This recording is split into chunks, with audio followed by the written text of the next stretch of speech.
Magandang umaga mga kabay. So meron po akong repair dito 39163. Ayan, DCD 9985. Ayan, yun po yung model mga kabay. Sabi dito sa customer, reverse stock, tapos stator, reverse stock and stator. Ayan. So titesting natin mga kabay.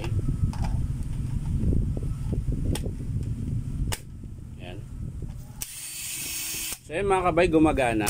Ayan. Yung nga lang puro reverse. Yung forward niya mga kabay wala. Ayan. Hindi po gumagana. Ayan.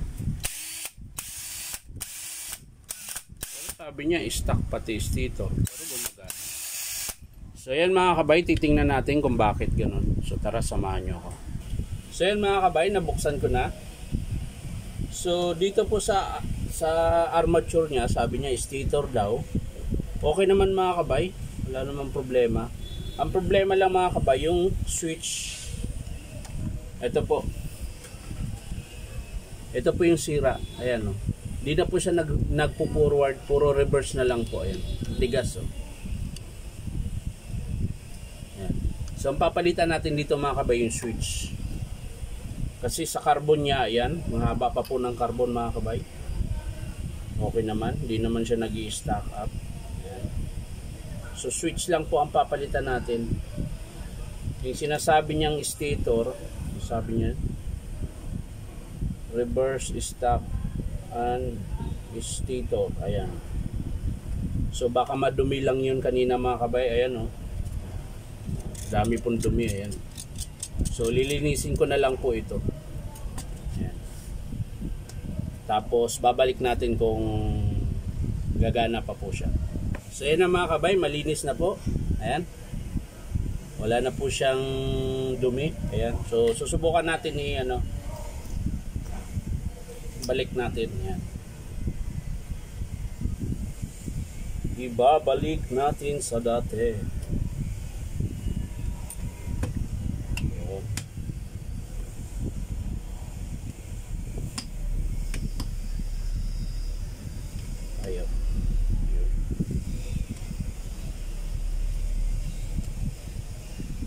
Yung nakabit natin ito mga kabay.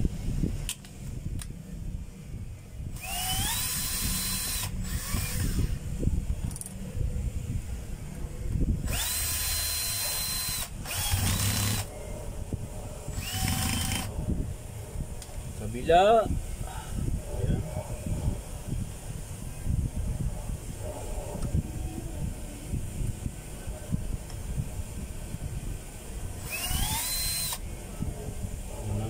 At baka hindi papasok. Ganyan lang muna.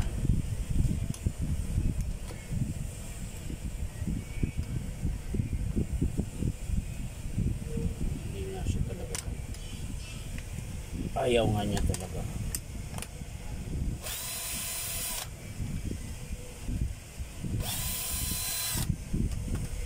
Kasi lapat na lapat siya.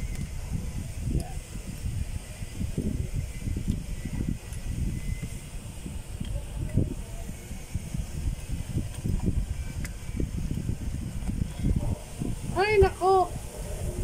So yan na mga kabay, nabuo ko na po siya uli.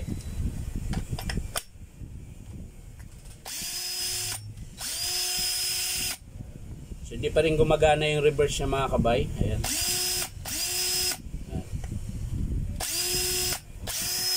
Pero yung siklab dito kanina sa carbon, nawala po yung siklab sa carbon nung nalinis. So ang sisira lang niya talaga mga kabay is yung switch. Yun lang po yung papalitan. Ngayon titingnan pa ito mga kabay kung merong switch dahil abroad po ito galing po ng abroad. Ayan. So titingnan na lang mga kabay kung merong kamuka. So yan lang po mga kabay. Bali ang sira lang po nitong cordless na to mga kabay. Ayan yung may hammer. Ayan, bali switch lang po. So papakita ko na lang sa inyo mga kabay kung paano ikabit kapag in-approve ng customer. So bye bye.